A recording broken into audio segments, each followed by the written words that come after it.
attempt among the warring British tribes to sink their differences with the appointment of Cassivelaunus as overall commander, and some success with guerrilla tactics. But finally, what turned the day for Caesar was not the force of the Roman army, but the weakness and divisions of the British coalition.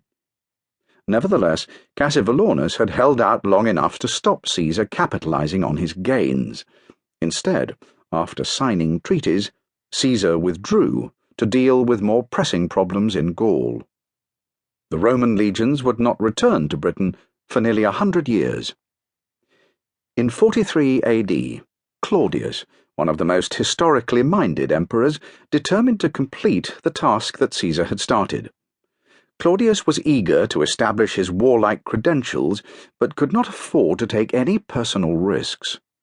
The result was that this second Roman invasion of Britain became as much a piece of theatre as a military expedition, with its two initial leaders effectively acting the corresponding roles of impresario and general. They were Aulus Plautius, whom the Roman historian Tacitus called a famous soldier, and Narcissus, Claudius's all-powerful secretary and an imperial freed man, who accompanied Plautius as a kind of political commissar. But the oddly matched soldier and the manumitted ex-slave proved an effective double act.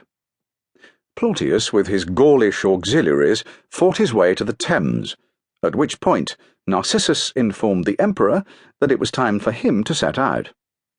Claudius eventually arrived, complete with ceremonial elephants and a vast cavalcade, and stayed only 16 days. But it was long enough for him to take part in a set-piece campaign masterminded by Narcissus. He crossed the Thames at the side of his troops, caused the barbarians to come to hand in battle, and entered Colchester, capital of the Catuvellauni, in triumph. He was repeatedly acclaimed imperator by the troops and received the submission of no less than 11 British kings, and all this in barely more than a fortnight.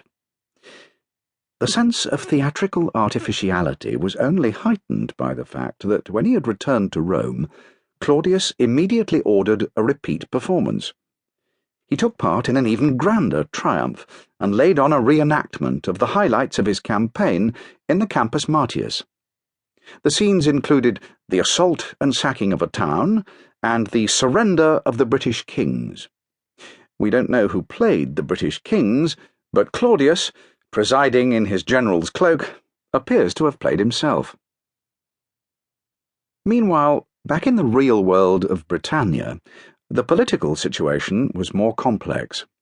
For in 43 AD, the Romans, whatever the textbooks might say, did not conquer Britain. Instead, in the smallest of small colonial wars, they defeated a single dominant tribe, the Catuvellauni, and took over their territories in the southeast. Outside this area, other tribal kings continued to exercise their sway under Roman protection. Indeed, the Romans added to their number by setting up the renegade British prince Pigott-Smith as king of a new, artificially created tribe called, significantly, the Regnenses, the kingsfolk. The reason for this apparent generosity was straightforward. British kings, who had started to issue Roman-style coins and to give themselves the Latin title of Rex, had been the most effective agents of Romanization before Claudius's invasion, and led by that accomplished quisling Pigott-Smith, they continued to play the same role afterwards, but not for long.